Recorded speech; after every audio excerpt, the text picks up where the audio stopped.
All right. Hello. Welcome to Race Brain Podcast. My name is Rich Ryan, joined by Bracken Crocker and Jack Bauer. We have a lot of DEKAFIT to talk about this week. This is really kind of the finale of the year, the DEKAFIT World Championships. This is the last real event that we had. We had Jack on site throwing down. So let's just kick it right to Jack. Jack, how's it going? You're still down there in the Southeast, huh? I am, yeah. Kind of did a little mini vacation, little road trip. Audrey's family lives in the Atlanta area, so we just kind of stayed in Florida for a couple days, drove up after the race, and I'm gonna be here for the next week till New Hampshire. Full East Coast. You're just hanging. Full, That's a long full. time away from home.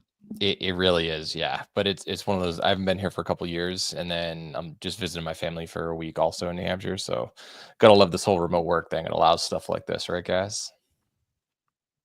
It is nice. Yeah, it's the way to be.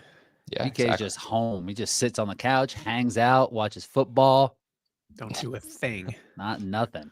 Bracken's Christmas trips it's next door, literally, right, for your parents? Yeah. Ideal. Yeah, we go to Lisa's house though. That's 52 minutes away. Okay. Not 51, not 53, 52. 52. Gotta be precise in this world. Mm-hmm. Are all the gifts that you guys are giving within the Crocker family like bunny related now? No. Bunny accessories. There's a new Ethernet cord. Yeah. For Lisa's probably gonna get a bunch. No, I think she's just gonna buy the bunny a lot of things. The bunny gets stuff. Like what right now.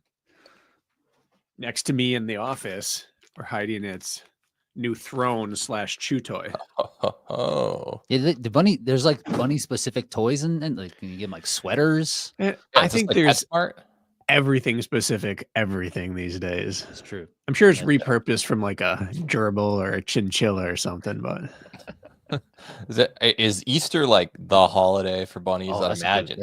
I know Christmas, but Easter, you better step up your gift game that day. I wonder if it's like hipsters. Holiday. They're like, don't even try. Easter's a poser holiday. Yeah. I don't know. My fondness for hot dogs has gone up since having this stupid tattoo. Do you like enjoy Cadbury eggs more now because of the bunny? He likes boiled eggs, right? No. And I'm not a pet person, so I'm like begrudgingly in this world. So I have a fondness for Toby, but I'm not obsessed with Toby. All right. You don't like Cadbury eggs? I had no idea that your rabbit's name was Toby. Because Audrey, you guys watch The Office, right? Toby. He was named after Toby Flenderson. Oh, he also was? Okay. Because Audrey hates my watch because it always gets like stuck in her hair. So she nicknamed it Toby. She's like, I hate Toby. So it's kind of funny that same name. So let's talk about some DEKAFIT. You gotta take your watch off first, Jack. Crushing. Yeah. So let's start on the men's side. Jack was down there racing his buns off. So let's start with Jack's recap. Yeah, so it was fast. Derek Yorick was in the race, and let me tell you, that opening 200, I saw all three guys from Spain just go with him. I'm like, they don't know who he is. They do not know who Derek Yorick is, and that's exactly what happened. And a couple of them hung on later on, but one of them blew up, Alphonse. And but yeah, we went out hot, and I couldn't believe how disadvantageous it is to get in last to his own verse first, because I kind of had pick of the litter last time I was in Ocala, and now it's like, oh, it's the same exact venue a couple months later, and now my equivalent effort is 6 seconds slower getting in and out of lunges, for instance, because I've got to go to the back instead of the front. And it was just like instant separation for guys like me, Glenn, Mark Paulzine. Just it was very it's such a loaded field at this point that any separation, it's game over pretty early on, and no one's losing time on zones. And the running, I think everybody was 18-20-ish or faster on the men's side, and like a couple low 17s. I know it wasn't as fast as Rich's prime, but you can't get away without breaking Lauren Weeks. Yeah. Oh, yeah. Seriously. So, yeah, we'll get to her. That was insane. But yeah, this talent is pretty deep this year. I know missing a couple of good names, but it's a heck of a battle, and I didn't necessarily see a whole lot of it because I was trailing towards the back, I tried hanging with people, but just I reached Ski Erg about 15 seconds faster than I ever have, and I was already dead in the water at that point. It just, people are fast these days. So you're referring to in DEKA, right? There is no like rock zone and doesn't like lead you into the area of that would essentially be of equal distance. There are some stations that will be further traveling and navigating within these zones, box step overs, lunges, really even a lot of them are Everything except farmer's carry and burpees, kind of. Yeah, I suppose that's true. There is a disadvantage within the actual stations. I mean, we're Let's say you nitpicking have, for sure, but there is like if you're taking the furthest station on all of them, what do you think that is? Like 20 seconds? I talked with Michelle Navarro, who was kind of in the same situation, and I rewatched my race from Ocala. It's the same, but September Ocala versus World Championship Ocala. And me, like I said, I got first, second dibs on everything, so virtually no delay there. And I was almost 30 seconds slower net with the same exact effort. Just simply get in there. I didn't have enough juice at the end of the race this time, but like I went out fast, but it doesn't look like it because I had to go to the back every time. And that was the same case for guys like Magida, who are typically hard closers, and suddenly they find themselves in 8th place halfway through instead of farther up, even though they're putting out the same effort, just because you don't have that high rocks system where you can just go in, and if you pick machine 1, you have to run to the end to machine 15 and, at least bypass everything. You can't just get in and out like you can in DEKA. But strategy involved. It's very difficult now to come from behind in this race unless you're significantly better than the people ahead of you. Because in order to, the fastest way to complete a hybrid course is to run your race only. But when you lose 2 to 6 seconds just on transition each time, you now have to be like 4 to 8 seconds faster on the next run just to make up any ground. And that's really difficult to do. So I like that it makes the race tactical. You have to decide, am I doing this or not? What I don't like is that it is chaos in the transition area, and the volunteers and judges are constantly in the way. They're always in the way. And it's everyone. Like every single person there who is cognizant and knows better, like from the volunteers all the way up to the people who run the event, at some point ran into someone on camera. It's just too crowded, and it's time. I don't think we necessarily need to make a line like High Rocks. I would prefer that, but I don't think we have to. But I think we have to reshape the exercise, the station area, in order to have people out of everyone's way. Like an in and out. Yeah. The teammates are always getting run into. As soon as they take off and someone takes off, they just start walking across, and it's only 1.5 wide. And if someone's standing there, they get hit every time. It was the most professional DEKA event I've ever watched. Without question. Looked legit, except for the station area. And that's the majority of what we see on camera. And it's just a sloppy look. It's a cluster. It's a cluster. Yeah. And my overall takeaway of the weekend was positive, except for this thing, which is really costing people races. So you noticed it as a viewer on YouTube watching the OCR report. My kids noticed it. Okay. It was really obvious that this is not clean. Yeah, because like if you go in and grab machine 1, and like I said, there's strategy involved. You have to be able to survive the surges and stuff. Like the people at the front, they're going to be able to do that no matter what. But say that you get in machine 1, you might go 2 meters in, 2 meters out. So you've got an effective transition of 4 meters versus 5 meters, 5 meters. So now you've got 10. So those extra 6 meters start and stop, like you're getting up to speed. That right there can cost you a good chunk of the race. And everybody's just doing a whole shot towards the beginning. Well, for example, the row machine, they're all set up with everyone's back to everyone. And so what that requires is when you set up to leave, you're blind.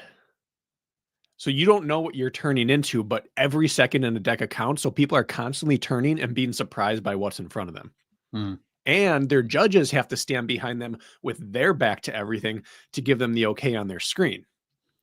And so it's set up for a double impediment potential on every single transition, where if you just turn the machines around and you just ran to one step further to the back of the machine, now you roll looking out, and your judge stands behind you and looks out, and there is no cluster anymore whatsoever, because you have your little aisle to run off right or left.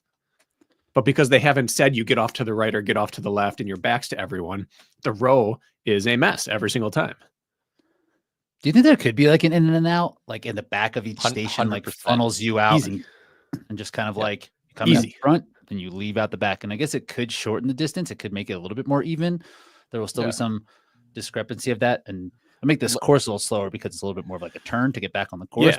Yeah. But So you have bike, row, erg, 3 things that are boring to watch if you don't know how it's going, and 3 things that have everyone backwards, blind turning and going. So if you flip all of the machines around, every person viewing can see how fast everyone's going, and everyone working has a clear exit line of sight out. And it wouldn't change transition distance at all if you just angle the machine slightly. that's interesting.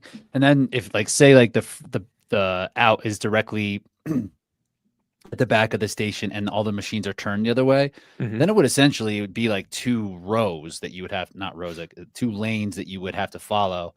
And then it would be the same distance that you would travel. And then you just kick out the back. Yeah.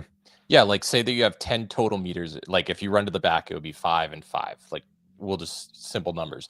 Let's say you get number 1, you would have 1 in plus 9 out by doing like a loop versus, okay, you get 5 in, 5 out if you're in the back, but everyone has a fair 10.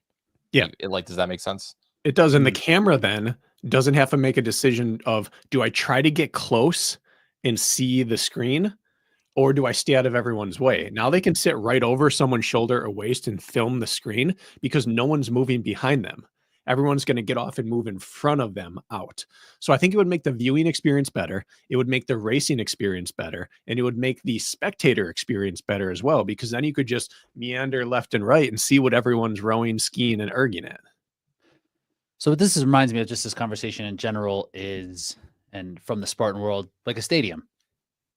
It felt like a stadium. You just get out and wherever you, and like it's like BK, in your expert opinion, if they were like, where would you rank importance of position in a stadium? You rank it by ballpark size. Fenway, extremely important. AT&T, doesn't matter. But both of them require, if you want to pass at some point, you have to have the engine to pass. Like you have to burn a match just to get around at some point, like up a bleacher or hurdling something, where here you have to just decide, I've got to run this next 500 like 6 seconds faster or do something crazy because I can't make up for the 5 seconds I lose on transition each time. So it does make racing cool, but it's starting to matter now because there aren't huge gaps in fitness. Like Jack saw, he's within 10 seconds of probably half that field on many days, but he was losing 10 seconds every other station. Like of the back half of that field, you had guys beat you by 30 seconds who you shouldn't be 30 seconds behind, but you lost 30 simply by having Extra an obstacle course time, each time. Yeah. And I don't want that to be like the takeaway, like the fit. No. It's just the first visual that stood out was it was awesome and it was really congested. So let's go through the actual results then. Dylan Scott takes his first world championship in 29:05. Great race by him, taking control at the ski erg essentially, and then just kind of rolling away from it. Grayson Kilgore making a huge push on the bike, running 29:33. Nick Riker finished on the podium for the second straight year in 29:56. Colin Stiefer 30:05. He has a penalty on here. I think he had two 10-second penalties on something. I can't, sit-ups maybe, something. Love that. I don't remember. Then our guy Keith Hardwick, huge performance here, finishing in 5th in 30:52. He wasn't even in the ballpark like early on in the race. He just closed so hard. Where did he close? He must have hammered that bike. I don't think he did. No, he didn't. Yeah. No, he didn't. I don't know. He was just consistent, moved his way up. Great race by Keith. Then, Joe Cotto has a 30-second penalty as well. Is that burpees? He threw the farmer's carry, apparently. So they did that. 30 seconds. And then our Spanish contingent out here was Aitor Lizarazu. That was BK's guy, 31:04 and 6th. I'm just going to go through it all. Cole Walkinson was 7th. That's a great race for him. Mhm. Magida 8th. Paunacenta ended up 31-29. Again, he was, really put himself in the mix there. He's a good runner. Was up there early. Then our guy, Glenn Race, was 10th. Mark Polzin, 11th. Alphonse. That's tough. And 12th. Yeah. I was 6 seconds behind him at the sled push, like getting out of it. And that he had something in the tank at burpees, but he kicked it home. He faded hard. Yeah. Those Spanish guys raced like Mexican OCR racers. They surged every run.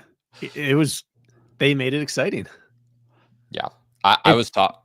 So, Rich, you'll like this. Alphonse actually speaks a little bit of English. Not much. Does he? About as much English as I speak Spanish. Yeah, you just don't want to talk to me. I gave away the secret. So yeah, he and Pau, they're as conversational as I am in Spanish, like, a handful of phrases. But afterwards, they were saying they were very impressed with the running and especially the station work on the Americans. And I think it's because they're such strong, like they capitalize on that running that. They're really impressed that people were dropping like sub 12 for the zones. It was impressive. Then Joe Cotto, Jack Bauer, Derek York finishing out the whole thing. So let's talk about Dylan a little bit here. He came in, we would suspect as the favorite. Was he the first? He was the first male off the board, right? Jack, do you have the results? You want to know the overall draft? I don't think I won this one. Rich Ryan finishing in first with 39 points. I did win. I got second with 41. Oof. Bracken in third with 43. It's just a nail biter. Yeah. And that's without my number one woman. That's a good point. She DNS'd. DNS'd. And not the rest Tara of the weekend, would though. have scored. Yeah. She definitely would have scored. So I'm taking last place, but I'm first place in my mind. No, yeah. The team I drafted took first. Revisionist history right there. Yep. Yeah. I live that. A Joe Cotto penalty was really called. He was sitting in good spot. His burpees were not very strong, and I was like, he's got it. Let's go. One arm up. Yeah, we know that feeling. Oof, his burpees were 219. Could that be true? I don't think his burpees are 219. They were not fast. They're really. I was watching. I'm like, come on, you gotta finish. He was getting no. The judge was like on him. The judge was hitting him with no reps. Okay, we'll get to that. Judging was very, very good this weekend. Nice. I'll give that. But if you look at these times, like across the board, Magida, we know he's not in like peak fitness, but he ran faster in Philadelphia. Glenn has run like a minute faster. Mark Polzin was 30:45. Alphonse much faster. Like it seemed like people just weren't running fast, except at the front of the race, specifically on the women's side. Yeah. So great work by Dylan. Just staying with it himself. Picking his spots where he's strong. He was supposed to win, and he won. He delivered. Ran really well. Yeah. He Nick Riker was like, the only way I can beat you, I've got to go and take it out. He ran it the hard way here in that podium again, third place, but that must have been very, very painful. Yeah. He enacted the strategy we wondered about. Could someone tip Dylan? Could someone take him out one tick over? And Nick tried. Yeah. And cracked himself doing it. And then hung on and died a painful death and still got there. That is the hardest way to make a podium right there. Yeah. Just a hard recipe for Deka. Yeah. Like hitting Deka hard in the first third is like, yeah. It's hard. Unless you're just like have some sort of strategy where you are just going to chill in the middle. But it's hard to do that with things like ski erg and sit-ups and things. If you're not just better at the ergs than the people around you, making a move there is really, really painful. Or unless you can get way ahead by the bike and kind of gather yourself there. You're like, I'm going to go 120 on it. But now people are too good on the bike. My takeaway from the whole weekend is that the sport is like high rocks. All the next people have arrived. They've all become good at it. You can't bleed out on any station anymore and still hope to do it. No. People are fast. Like, it is what it is. So, yeah, shouts to Dylan, taking care of business, getting that championship.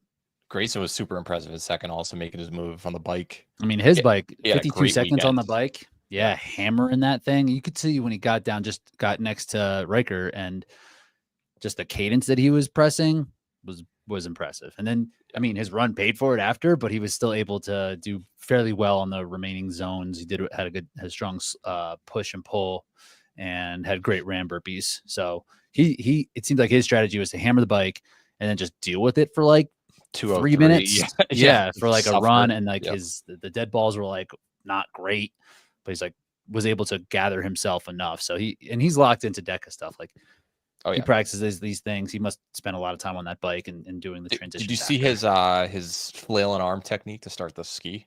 Other people are starting it now too. Yeah. No, what was it? Obviously, he swims to start it. Oh. Like probably 3 or 4. I've seen people do that. Yeah. Is that effective? I've never tried it. Like, that was the first time I saw it. I mean, maybe. Yeah. I don't know. Maybe it's. I guarantee you, he's tested it just like Bubbles. It's one of those hybrid things. It's like the way a rower in a competition starts the row erg is not how we start ours, where they blast back like quarter, half full with legs and then engage arms. We don't do that in High Rocks or DEKA because your legs are it's too costly for your legs, but that's the best. We're like, this wouldn't be the way someone would start the ski erg in a competition, but it might be the most efficient way for him to get it spinning up in the midst of a DEKA. It's like that intersecting line of effective and efficient for him. Right. You can like keep upright. Your breathing's probably a little bit better while still moving the fan. There's no like moment, which that alone sometimes is enough to be like, oh, I'm toast. Right. So maybe it's more like RPE just wants to feel it out. I don't think there is too much of an advantage in terms of like the thing moving faster, but if it gets it moving quick, if it reduces the amount of time in the transition, then yes, it's faster. I think it's very much like Grayson's very much like Kevin Gregory, where he knows exactly where I can shave tenths of a second here and there, and it adds up a lot. And I think Grayson probably fine-tuned his entire strategy more than probably anybody in this DEKA field for the men. It looked like it. So shouts to him. It's great to see him on the podium there. Anything else that really jumped out on the men's side of things? I think that whole bike thing, that people have decided to get good at the bike.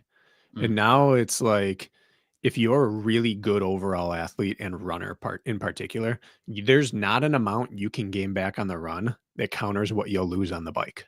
You used to be able to have a 20-second slower bike or 30 seconds slower and be like, I'll be okay. Those guys now can run within a few seconds of your 500. You can't be like recovering as much as you used to be able to. People have to be able to work all the way through. They're too good. Grayson went 2:03 on his next run and then 52 on the bike. So what's that? 15 seconds slower on the run than normal. And then he just dropped right back into it on his normal pace after that. 15 seconds is not enough of a gap anymore. You're right. He was by far the best on that thing. Most other athletes were, I think Riker was 1:0. Looking at Colin here, he's 1:13. Everyone had a seat adjustment too. That's big. Well, you have to now. Right. So, I mean, but at World Championships in the past, we've not seen everyone have to. You walk over to the first area and you're like, here's my bike. No one can take this one. My judge is already standing there. Last year, I believe it was last all year the way down. Was it last year? Maybe I'm too traumatized from watching Rich hop off that bike. What, last year or 2 years Last ago? year. And I was just like walking out of there. Then I was Rich, how you doing in this race?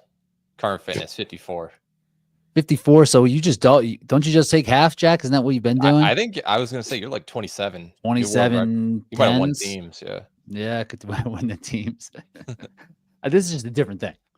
You know, I was actually thinking about it today. It's like, I feel so like unbreakable because of the High Rocks training, but you drop in with that attitude into a DEKA, I'm like broken immediately. Smacked you. You seem to be the type that needs sharpening to race low.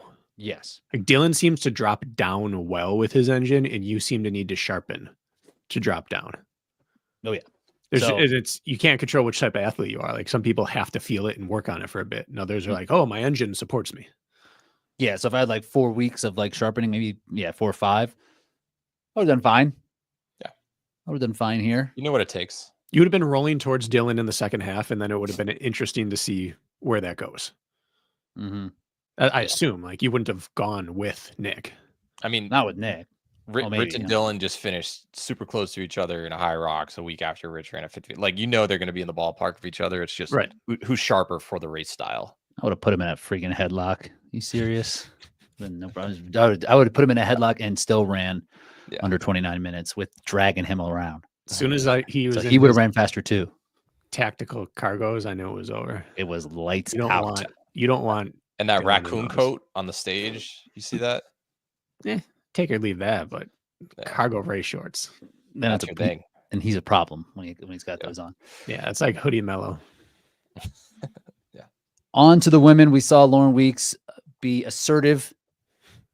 Speaking of start. people who don't have to train for an event to be ready to perform. She was assertive from the start and just ran really, really, really hard.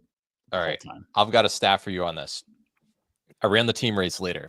I thought we went out at an unreal, stupid fast sprint because we did. Lauren Weeks solo in the women's race went out in 1:30.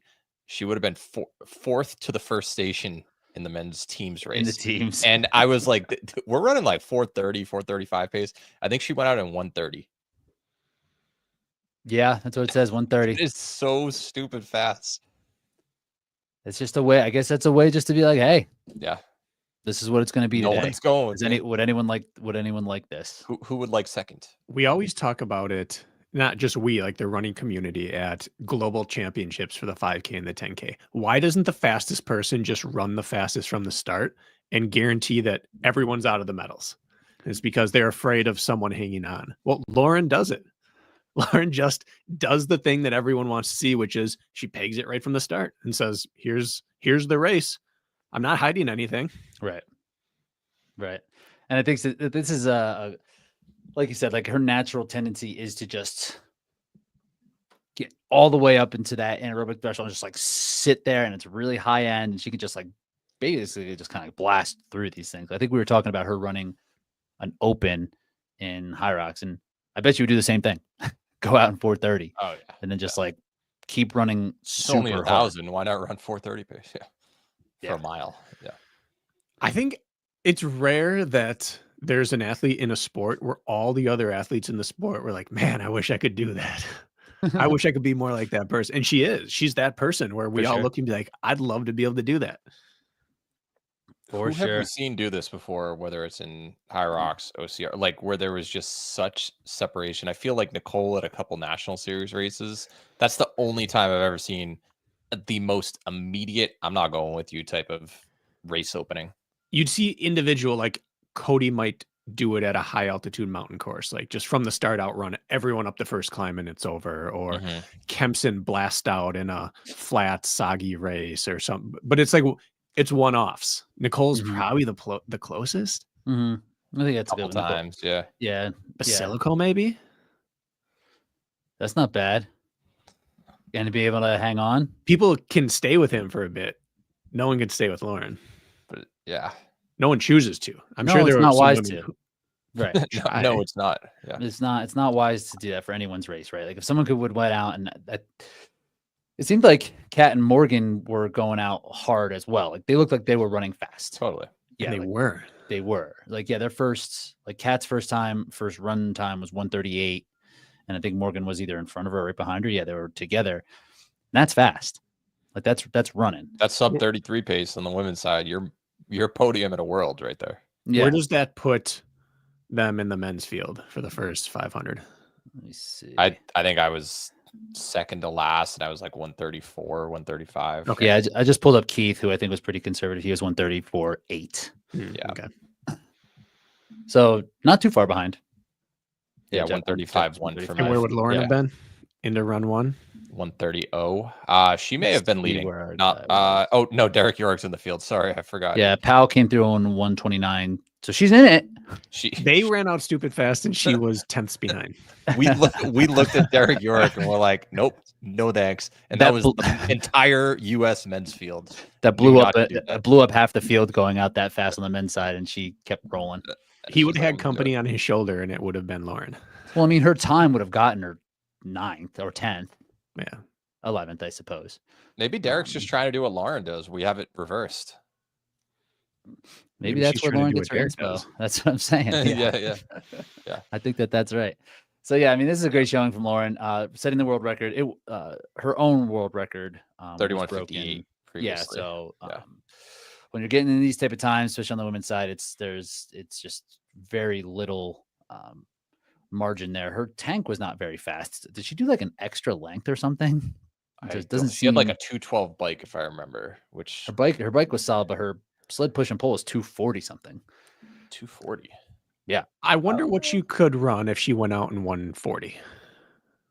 137 maybe. Like still be leading.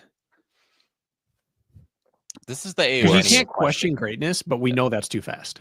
Yeah. There was 135. and Like, like she takes 7 seconds off the sled and the air bike combined. If she goes out 7 seconds slower in the run, probably. Maybe her feels run a after little the bit. row was 137.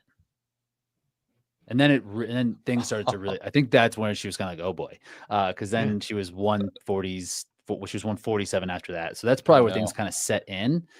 So yeah, these first 3 runs were definitely fast. It took 4 runs to run a lap slower than the second fastest first run of the rest of the field. Yeah. If I'm not mistaken, I think it was Bridget Brown. She passed her at the stepovers, like already lapped her. And Bridget Brown has a world championship DEKAFIT podium before. Right. Just And she was like in 4th or 5th most of this race. Like 8 minutes into the race. Yeah. Just Lauren was unreal. Well, the thing about Lauren, right, is that, and I was thinking about this when she was at Farmers and it was over already. It's like, oh yeah. And I was thinking about me in the situation. I was like, if that was me, I would be like, nice. I'm going to chill the rest of this race. Not Lauren. Nope. She's like, doesn't go out there to necessarily win the race. She's going to push herself as hard as she can, no matter what. So, yeah, I think that like if she went a little slower in the beginning, maybe she's running 140 mids instead of 149s, but she's still not losing a ton of time. We would have tried the walk out of the bike tactic at that point. Yeah. Got a minute plus. Let's see what this does. I'd have been doing the Hunter into the sled push, arms up, just thumping my chest. Lauren's nose down. Yep. Going as hard as possible. Yeah. So very impressive. It was crazy impressive. I was with Rylan. I was doing some mobility before, and he's like, I think she's running as fast as I would. And I'm like, she looks like she's running low 17 pace right now. And that's pretty much what he ran last year. Right. So he was blown away by her, and he's won this race before. Unreal. And then Kat Fassbender finishing 2nd, Morgan Schulz 3rd, Katie Duke 4th, Tanya Tice. Is that how we're saying that? Tanya Tice, I think. Tanya Tice. So no. Finishing out in 5th. No. So shouts to Kat here. This is like the first real race on any type of stage outside of something local. She had a really impressive time in the 2nd heat in PA, and that kind of catapulted her into. She goes from 2nd heat to 2nd place at World Champs. That is one race. Oh, she looked great. She looked really strong, really confident, was aggressive. That was my main concern, was that now that she's in this race with a lot of very fast athletes, that when she was kind of set in her own pace in PA, she could dictate everything, right? And that wasn't the case here, but she was still able to kind of put her nose in it and be really competitive and hold off the defending champ, Morgan Schulz, right? So like this is a really good accomplishment on her end, and really impressive racing, really. Yeah. She raced like a vet. Yeah. The thing that really surprised me is you had Lauren Weeks, she was 17-17, and then only 2 other athletes sub like 1950, and it was Kat and Morgan. So the 2 of them were just head and shoulders above the rest, especially when it comes to running. So her just veteran savviness, I guess, despite only racing a few times, I was very impressed with that. Morgan blew me away. Yeah. Yeah, Morgan was really strong. She put her nose in it, and had a couple tough weeks leading up. So being able to race really well and really race and be digging the entire race and just like really, you could tell she was like pressing herself, staying within her own race and not worrying about like where she was, right? Like, and I think people can look at a race like this, oh, she was a defending champ, like is third a letdown? And I would say absolutely not, based on like the way that she was able to race and come back from these setbacks that she's had. So she had an awesome event. Yep. Yeah, and I think international, we already mentioned Katie Duke finishing in 4th, but you had Luxembourg and then Spain in 5-6. Like they came over just like on the men's side, except the women knew who Lauren was and were like, I'm not going out at that pace. So maybe the Spanish men should take note and don't go with Derek York next time, and might end up dudes are dudes, man. Dudes are gonna be like dumb, right? regardless of geographical location. It's a worldwide phenomenon. Too much ego. Stupid guys. Yeah. Dudes are just throw it out there. The drop off was stunning on that men's side. How quickly some people went from the front to the rear. Yeah. That's Deka, man. But I just don't know how many times, and this isn't a shot at any one individual athlete. They've all raced multiple times. I don't know how many times you have to crater by minutes to never want to feel that way again. You know, like I understand a Riker who's been sniffing the lead of a world championship and faded to a podium and like, that hurts so bad, but I was close. There's some people who've never been close and they keep doing the same thing.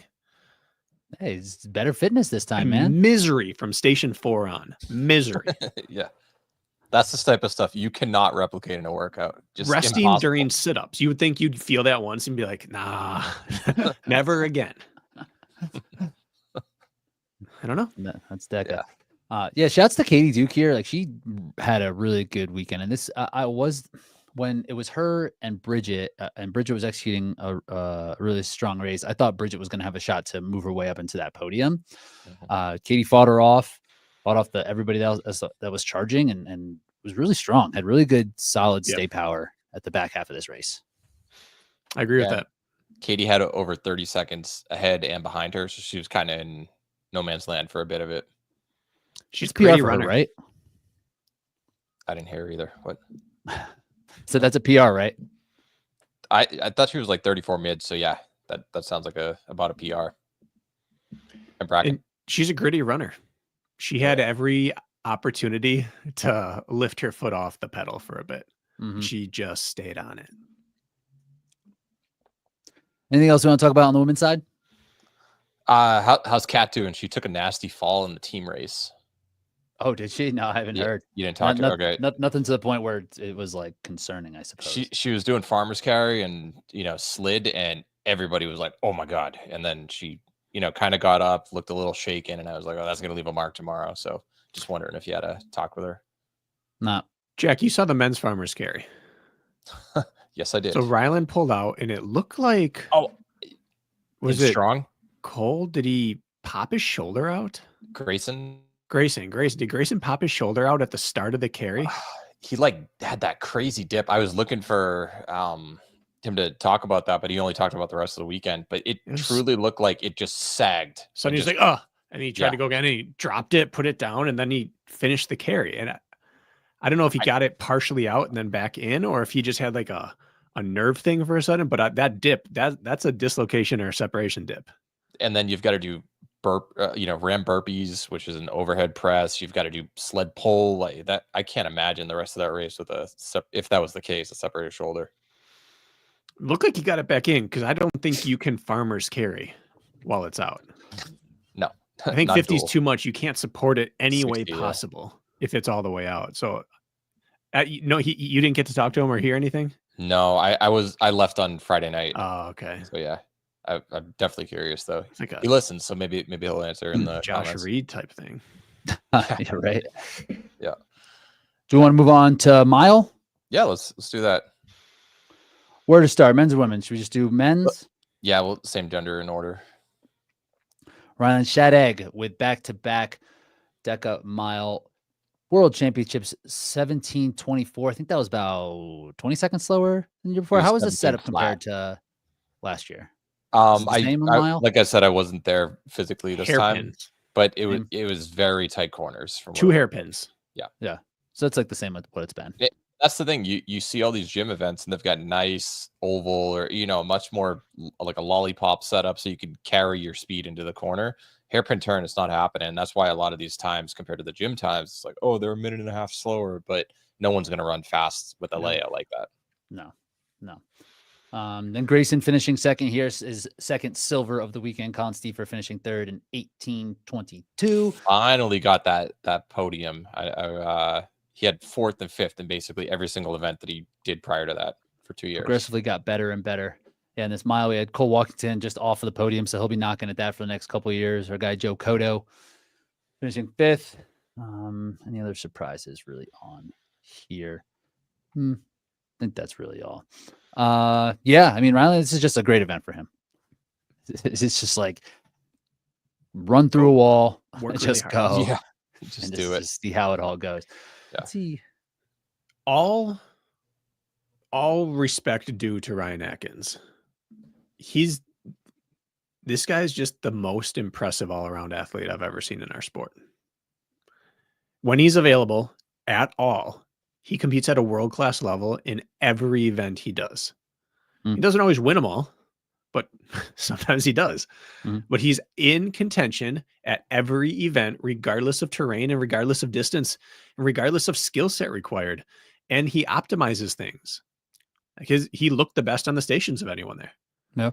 It's just, he's the most impressive athlete we've seen. Now, he doesn't have, the longevity piece matters, and he hasn't had that yet. But outside of that, he's the most impressive athlete. Can't argue. And how he has gotten better, like you said, technically on these things as well. Like when he comes in, he always has this engine, and he's about brute force a lot of times when he first comes into an event, and then he hones in. He like learns what he needs to get better at, and is a student of the whole thing. So he just continues to get better across the board. So I totally agree.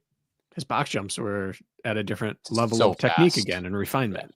It's just when you pair that type of attention to detail with the natural school tools that he has, it's really difficult to beat. For sure. Yeah. I mean, and that's the margin of victory right there. Like why he won so much over Grayson. And Grayson, same deal. Like I feel as though he is the most dialed in DEKA athlete specifically this year, and that's why he ended up on the podium the first 2 races of the weekend. On the women's side, we had Tara Jackson taking the win. This is her second as well. Yes. Right. She had 5 total podiums and a 5th place in the 6 opportunities prior to this year. She skipped fit this year and then ended up getting the win in mile. And then Janelle Teal with a huge podium performance here in 2030. And Katie Duke finishing in third, getting that podium spot in 21:05. Brooklyn Nichols in 21:22, finishing in fourth. So, yeah, shouts to Janelle Teal on this. She has been getting like much better. We've seen her out in High Rocks. Her running looks strong. She's obviously a strong athlete. So her being able to finish on the podium here is like pretty impressive. She and I want to say Brooklyn just looked different athletically than everyone else, the way they moved. Box jumps, a couple things like that. It looked like you took a high-end athlete from another sport and said, show how an athlete moves. And so she's already got that, and her running's only going to get better. She might be a real problem for a while here. She found herself in the lead at one point. Like, who had that on their pre-race prediction? Yeah, I was very impressed with her. Super. Yeah. And she came in with some heavy legs also. After doing DEKAFIT, she qualified the past 2 years and ran the day before. Yeah, so that's huge. So congrats to our podium finishes there. And then, another. This is how many wins for Tara then? She's won. Well, I guess we'll talk about the next one because she took away 2 wins. Did she have any wins last year? She won the mile last year, and that's it. She got third in fit because Morgan beat her. And then Lauren Griffith, or maybe she was second or third. Yeah, second or third. And then same deal with Strong. I don't think she even made the podium. I don't think she was on the podium for Strong last year. Yeah, so she won mile. Maybe I think she went like 1-2-1 the previous year. So she was missing the mile, and then she got like the career. So this might be her 4th win. Could be. And then Rylan this is Rylan's 3rd then, right? So in terms of overall elite wins, it's Tara. At Worlds, yes. Yes. Yeah. Because Rylan did 1-1-2 last year, and now he won DNF the year before. Yeah. He had a podium, I think, in fit. Was he behind you? You know he was. Whole yeah, world I know he was behind you. Sir. And in mile. He was second in mile, and I think he was like sixth. Oh or yeah, because something Kent strong. stepped over him right there. Mhm. Yeah, Kent giving him that AI. AI right there. Yeah. Yeah. So I guess how many podiums does Ryland have then? What did we count? So we had 2 the first year, 3 last year, and then 1 this year. So we had 6 podiums. Tara's got 7 now. Wow. Okay.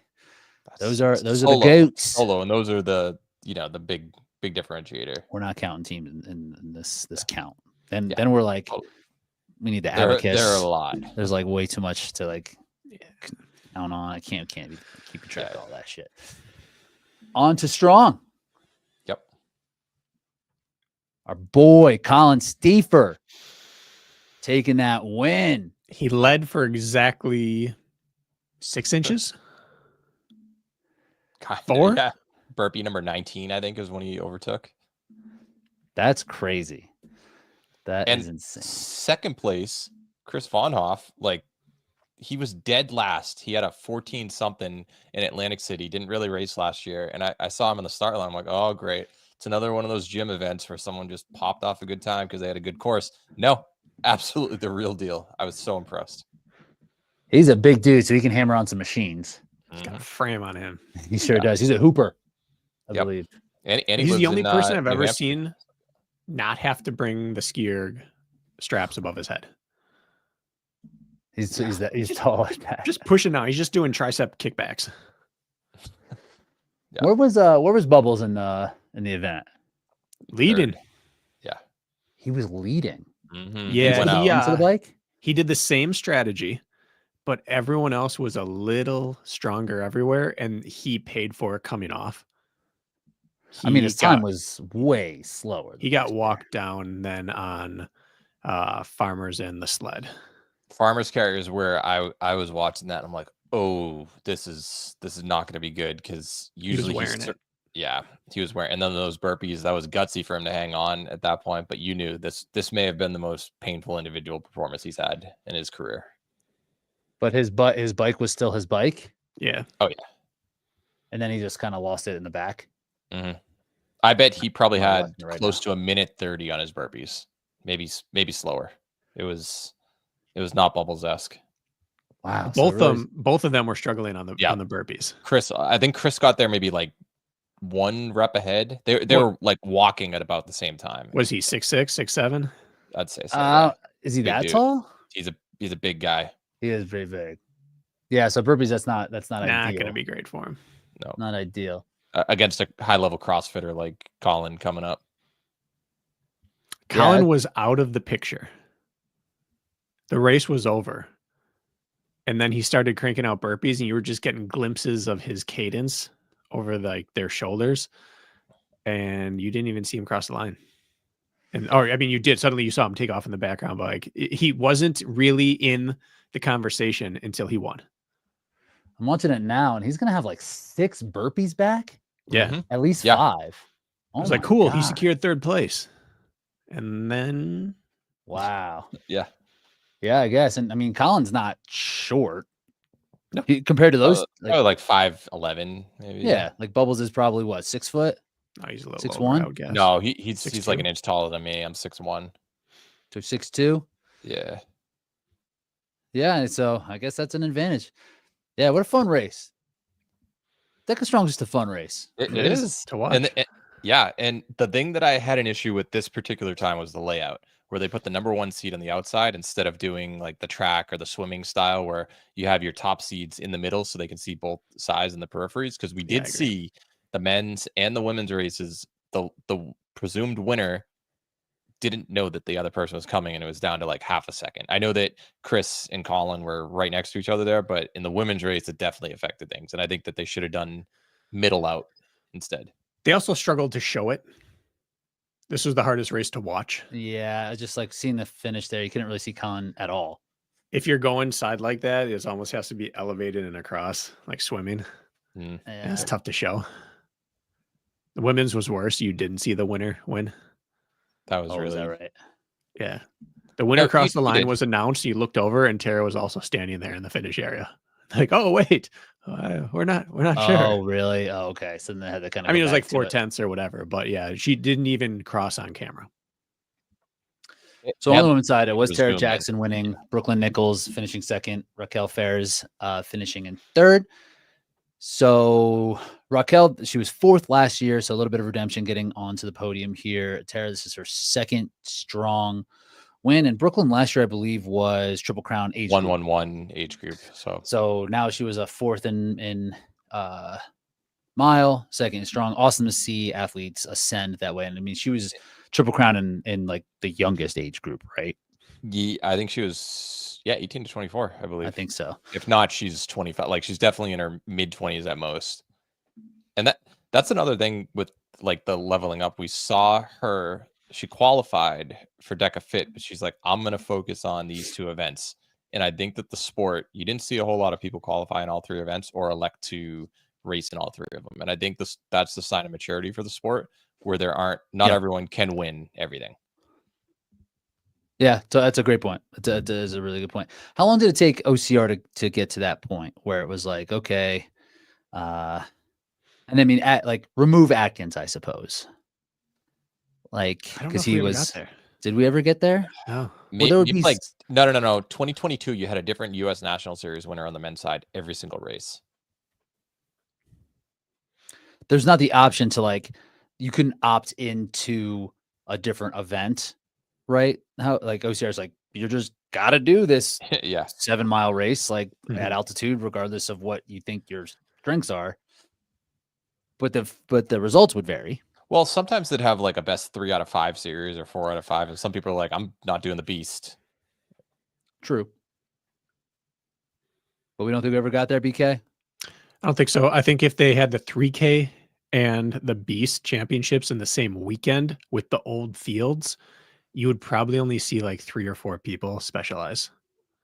If the rest would just do it all. If the payouts were even, like how they are for DEKA. Yeah. Basilico last year, not this past year, but the year that he got kicked down by Atkins, he did not run the 3K, but he ran the Beast, for instance. Not too many people did that, though. You'd see Kempson, VJ, and a few people go in on the 3K.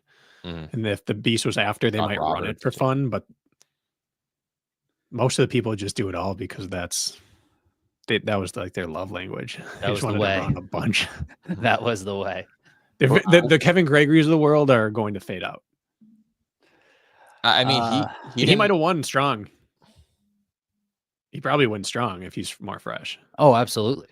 For him, for like the way that it kind of just the wheels kind of came off in that race. You'd imagine if he had like 2 less races, but I mean, he already won one, and he won one in an improbable way against the defending champ and the world record holder the year before. I just don't think he had anything to prove this year.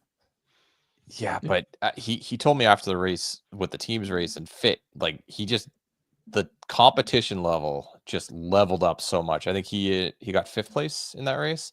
Connor Bell, and they ran a good time overall, but Kevin had to run a couple laps because they were falling so far behind. Like you just can't have a one-trick pony anymore on the team's race. I was blown away with how competitive that was, for instance. But I think Kevin having to run that his 6th or 7th race overall by the time that it was strong individual.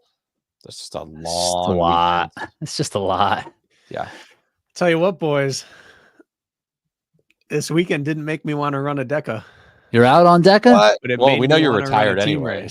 You're in on a team race. It made me want to run a team race. I'll tell you that. The men's mile and fit was exciting. And I thought that's pretty cool. You'd be nasty on the team DEKA. It's a nice way of saying I can't do it on my own.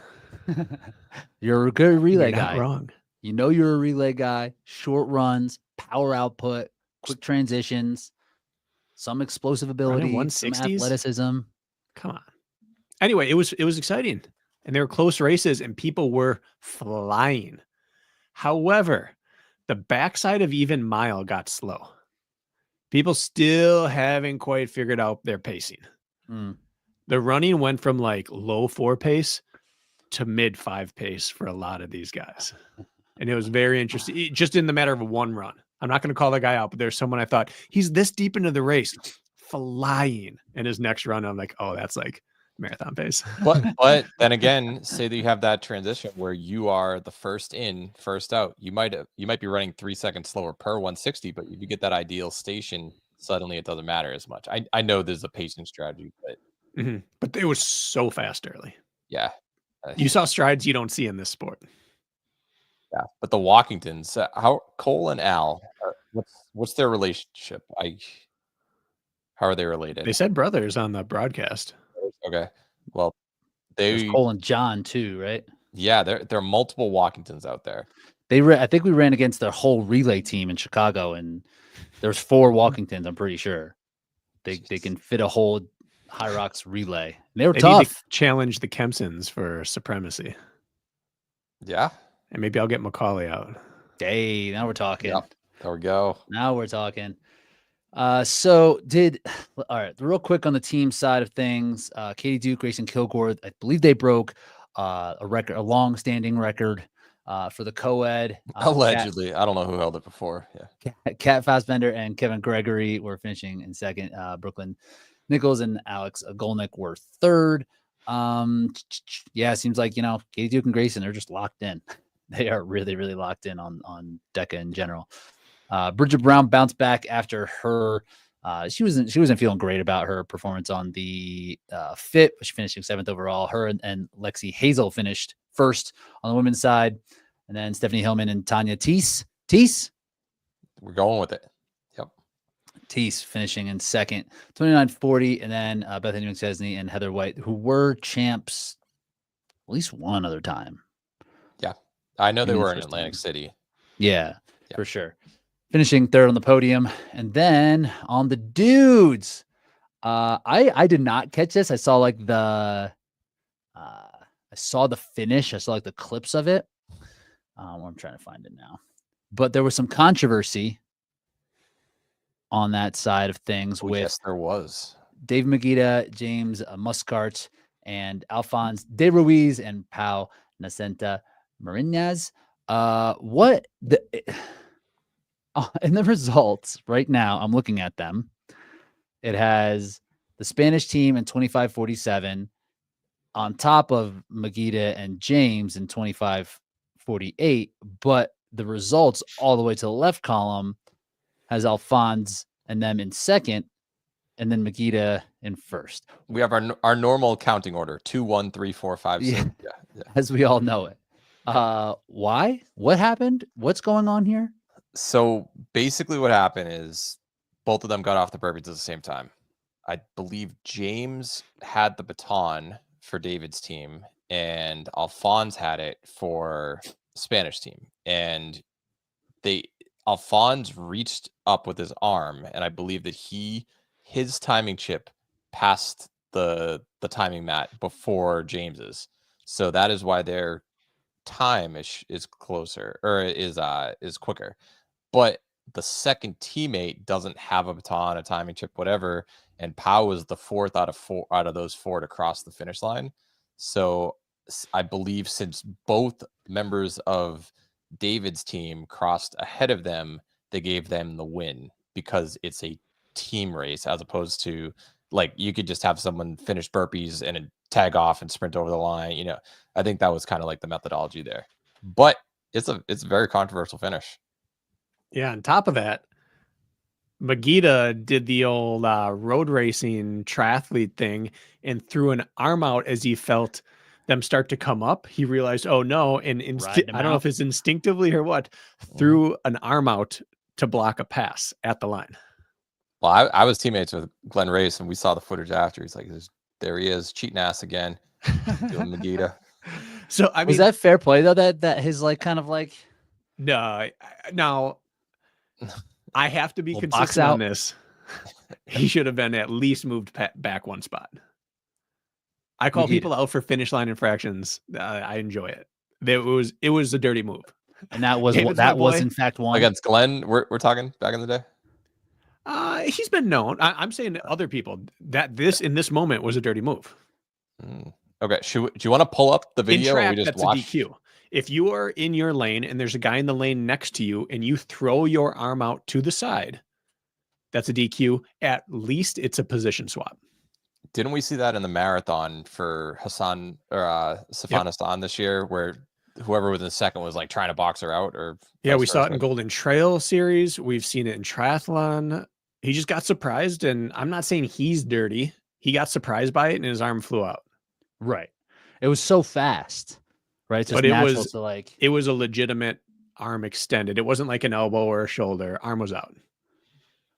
Let me see if we can find. So I'm this. sorry, Dave, but I vote Team Spain on this for the podium spot. They were Top not spot. happy on the standing on the podium. I'll tell you that. I wouldn't be either.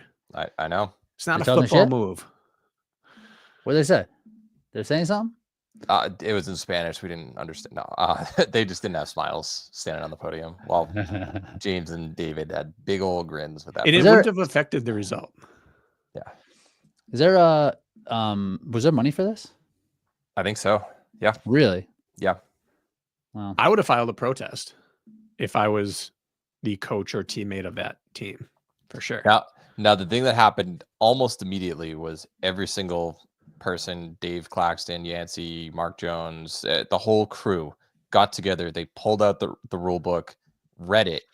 I'll need to look up the exact language, but there was something that said, like, in the event of a photo finish, they can take or use video evidence in a photo finish because of like the whole one person has a chip, the other doesn't.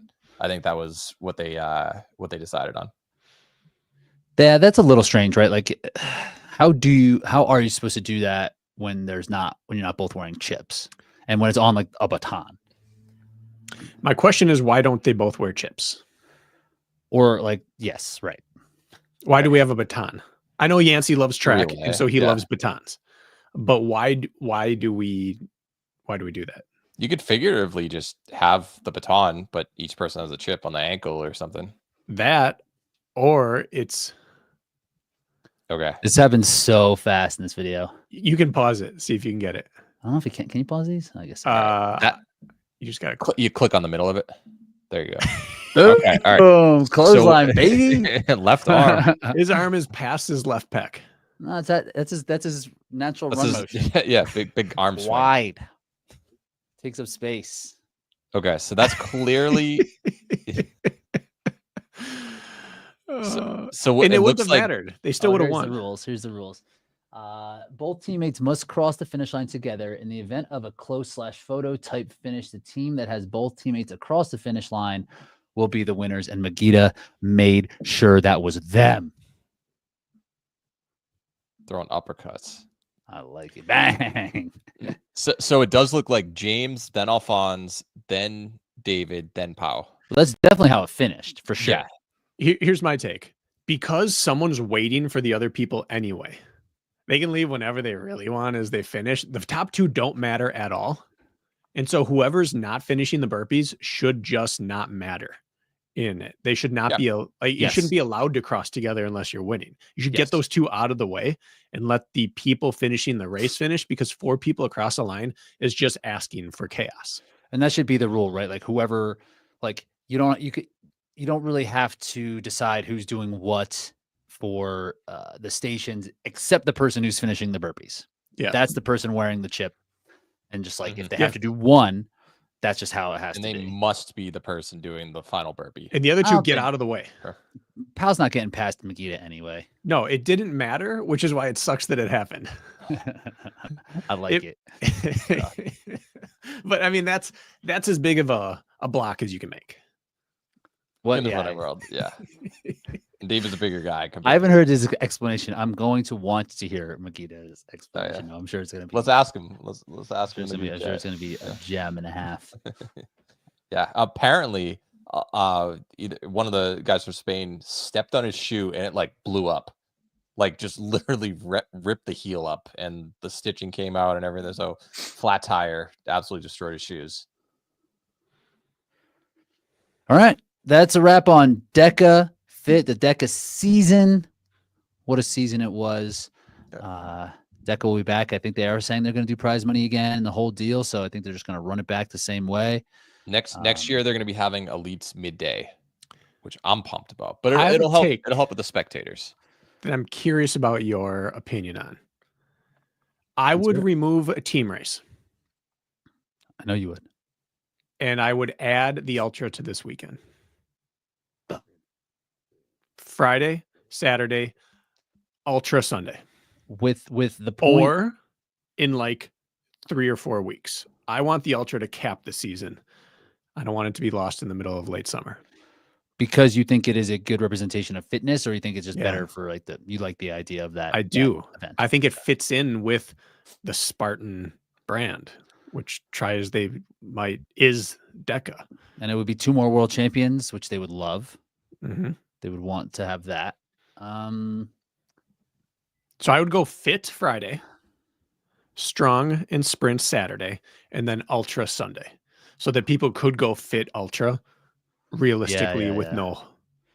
I would add it to the weekend and give them their glory. It was a cool event, but it belongs on after seeing as much as we could see, I think it belongs on championship weekend. Wow, that's a take. And I don't think we need mile and fit teams. Mile strong. I don't think for teams, I don't think we need so many. I think fit teams is really Fit cool. teams is fantastic. Like strong and Right. No, I'm mile saying we don't teams need are- both. Yeah, I don't know. Like strong teams isn't. I don't think it should be a thing. You should have the run versus the not run, but then again, like running 160 versus running 2x250 or 5, like it is a little bit different. It's a little I bit kind of different. find it slightly pointless as well, and just more of a money grab than anything else. So I'd replace those with the ultra. I don't hate it. I would probably And you could have a rather team watch. ultra. I guess. What I think you should, or sorry, Rich, I cut you off. I was just gonna say I would rather watch DEKA mile teams than DEKA ultra from a spectator perspective. Oh yeah, for sure. Yeah. Yeah. But that doesn't mean you shouldn't have it. But what I'd like to do or see happen is they had DEKA Ultra as like a standoff event. I know it was a 2-day event in Fort Wayne. Why not just have a teams weekend, like the super teams weekend? All you have to do That's is a great assemble idea. your group. Yeah. And put it in the summer somewhere. Yeah. And You run make a it- High Rocks Open. Make it relays. We can Yeah. have like Penn relays, Drake relays, DEKA relays. You get some serious, I think Love it. like the battles would be amazing to watch there. BK, try and team up when this happens. I ran 8x300 yesterday, Rich, uphill. That's all you need. That's 44? It felt as bad as a DEKA would. First day feeling lactate. Yeah. Oh, How fast? Um, Or you said uphill, so it doesn't really matter. Don't matter none. I know that it took me by the end the full 2 minutes to dog it back to the bottom so I could run another one. Gotcha. Oh, you were outside. Yeah, baby. Let's Damn. go. Let's go. Even in the winter. Yeah, if they So- do DEKA teams, let's just bring Race Brain down there and run everything. I'll be there. It's So you on. can maybe even introduce Kirk to hybrid. I think Kirk would be really good at DEKA teams. For sure. Really good.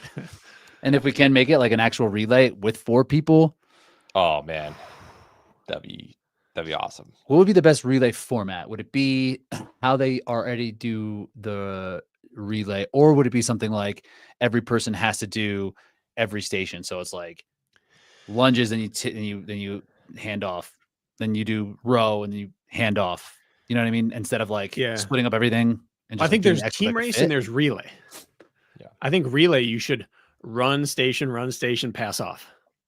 Or run station, pass off. I think Mhm. it's set order. You divide who does what. Like team race, I Hyrox does. love the idea of split up as you want. Oh, you could do all 4 have to start and end, kind of like they already do, and then I don't there are like eight. that. That's eight- insane. No, but I then don't there. like the start finish rule. I think it inhibits strategy during the race. Because how many times do we see it? Someone goes out and leads 20 yards ahead of their teammate and then just waits there at the ski erg. That was anticlimactic. for you can't do it at the skier, only on lunges. You're saying Lunges. hybrids. Sorry, lunges. Yeah. I'll be there if they have a team only event. So I just want to look at. There's doing some HFM there's the hybrid games that's been announced, and ESN has some games Which that are being. Is not put on by Hyrox or DEKA, The- but is a Hyrox that they changed slightly some things. This is what I'm not. This is what Can I we go through don't- this? Yes. Okay. This is what I absolutely don't want to see from like the competition coming up. And we're kind of seeing that like Deadly Dozen seems cool, but it's just like it's like DEKAFIT. You know, it's like, oh, it's 12 and it's a couple different movements, but it's like Right. yeah.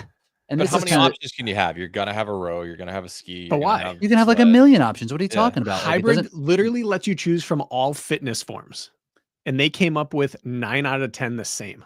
and they're like, how They about added a dumbbell snatch, snatches? and Which then is they cool. okay. Let's go through it station by station. Then I'll They complain. they basically did just are doing it in reverse. It's like, and they changed the distance of the run. Right? It's like, how about okay, Deca has 500, High Rocks has 1,000. What if we did 600? It's like, dang. Ooh, man, Yeah, that's a first. Then okay, so because no one knows what a 600-meter time should be. So that's we'll go with true. that. It is a little tricky. Bracket. So it's run and it's same thing. So run station. So the run, then 50 cal salt bike, run 100 wall balls, run 50 cal row, which 50 cals is going to be is going to be about 65 to 700 meters or so. 100-meter burpee broad jumps, not 80. 100-meter walking lunges, 100 dumbbell snatches, which is kind of insane. With Unless it's total 50 per arm. I think it would be 50 per arm. Yeah. Yeah. Still a lot with that weight. It's 40. It's a 44, I guess. Then a 45. So I mean, like, it's not 20 kilo. right. It's like heavy. Heavy. It's a lot. It's not heavy, but Will it's have just like a lot. they'll blow up their lower back. if you Your got it. lower back will blow up. And probably your grip too for this 200-meter farmers with same with High Rocks weight. And then 1,000-meter ski, and then 60-meter sled push. They basically just put the 200-meter sprint though. They've been There you listening to go. Race Brain, baby. You know it. So they have Right to a the run finish. finish, which we like. All right. Before I even Um, get to the copy, the rip off, the knockoff, why did you just make a slightly jumbled up High Rocks? Backwards High Rocks, yeah. I don't understand their currency values here. So we've decided to convert to calories. 50 calories a bike, good. 50 calorie row, okay, cool. But we're doing 1,000-meter ski erg. Why? Why not? Why just wouldn't we 50 just cal? keep the currency the same?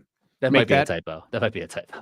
And then we have 100. We like 100s, right? 100.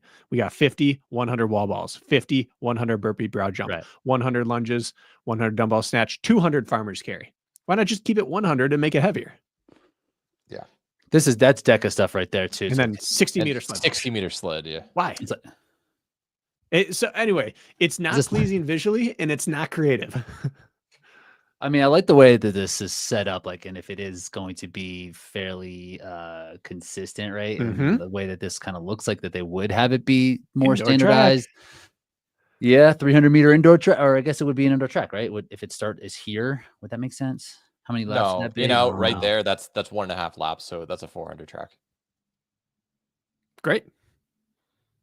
Okay, that would be It's cool. not though. It's not 1.5. But if you count No, the it is. transition, Look right there. In, out, you're on opposite sides. So you've got to Yeah. do 1.5. what's the start? 100. Oh yeah, you got what's the Yeah. start? Finish. Starts up here, so top of the 100, So you're running and The so wrong the end might direction? be Or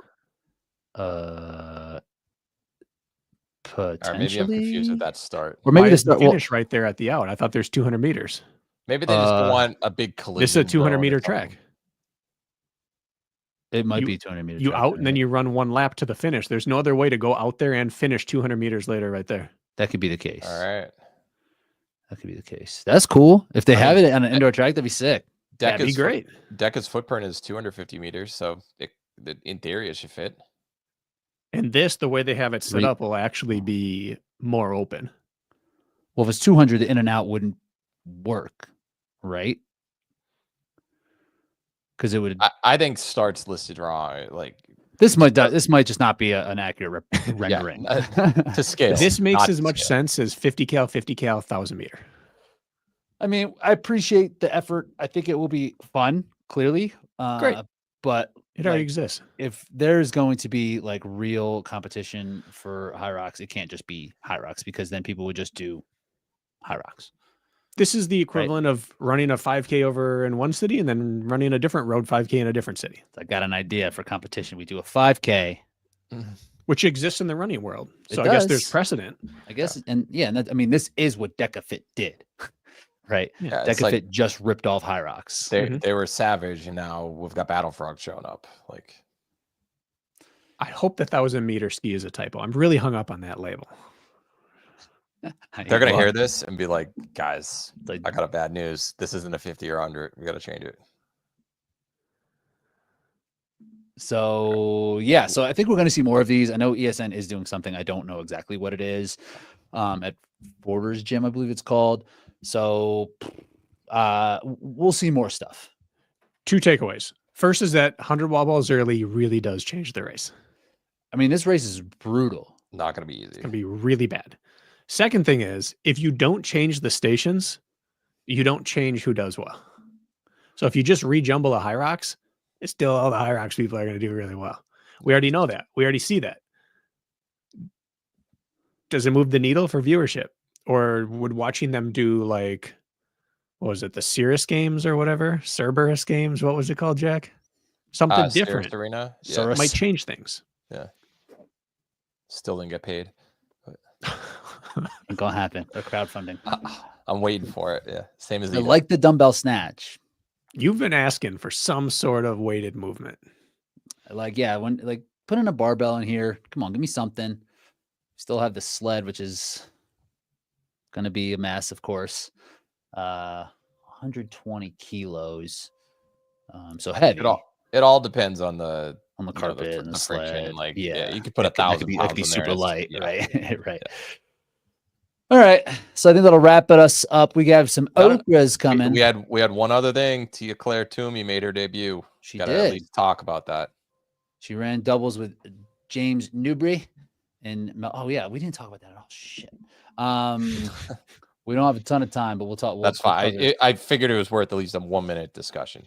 No, because also in Melbourne, that was the first time we're going to see Elite 15 entrance for the Chris Williams, Worlds. Tom Rogers took the win. Yep. They took the win on that end. We didn't talk High Rocks at all. Oh man, too much Deka. Let's talk about. We can talk about it. No, there is no next week. There's 2 weeks though. 2 weeks. Then we got next week is Christmas. I think we're going to take the week off. Then we got the okras. Not one, but 2 okra episodes. Double okras this season. We're splitting things up between hybrid and OCR. So on the let's look at this doubles. They had it all funny. Doing a bad job. So basically what happened for mixed doubles, this was on a different day too, because people kind of doubled back to race Tia and James, and they ended up in 3rd overall with a time of 55:48. Bree Garefa and Tom Rogers, who was Chris's partner, was 55:13, and Meg Martin was also in the women's pro, and Nicola, name I'm not gonna try, was it where they were like dead tied, and then Tia and James were about 30 seconds back. So pretty good debut. What was our general thought? I don't know. I don't watch doubles debut doesn't mean a ton. I kind of feel the same. I love that she's there. I also love that people are saying she should instantly be in the hybrid power rankings. I saw got tagged, and I was like, okay, what about the 2 women who beat her? And she got beat. Yeah, right, exactly. But who are not in the So it's cool that she's in. And my takeaway is hopefully this gets her to do a pro race, and then we will know. But we've seen someone on this very show be successful in doubles races and suck at pro. So I just don't want to put too much stock in that, Jack. Whoa. I thought you were referring to the person who's the 3-time North American champ. Yeah, and hasn't broke 70 in a pro race. So like, let's not get too far ahead of ourselves. I got you. Yeah, so there's really nothing we can't, and we don't know how the race went. We don't know how she did compared to James, and or where why they didn't win. You'd want to come and see them dominate, right? I think CrossFitters wanted that, and which wasn't the case, right? And these are experienced athletes that they're racing against, elite athletes for sure. I think Meg Martin has a 65 pro. Tom Rogers, I believe, is 58 something. Like, these are good athletes. They are. But if there was a venue for a high-level CrossFitter to enter and dominate, it would be doubles. You don't require the endurance. You don't have to work nonstop. You don't have to go in and out of runs trashed as much. So I would say pending. They're going to do well solo, realistically. I think that it's very similar to OCR when you have like a trail runner come in where it's like, okay, they're fast, like, but it's not, they don't have all the pieces put together. But I guarantee you, she does 2-3 races, should be absolutely in the Elite 15. She should be the best debut female racer ever. Could be. She should be. She's the greatest athlete to enter the sport ever. Totally. So we'll see. I don't know if we'll get a chance to see her go solo, if it really matters to her or what. Maybe I don't even know if this would have qualified them for Worlds. I doubt it. No. Then on the men's side for the Elite 15 race, top three finishers get a bid into the first ever Elite 15 doubles world championship in Chicago.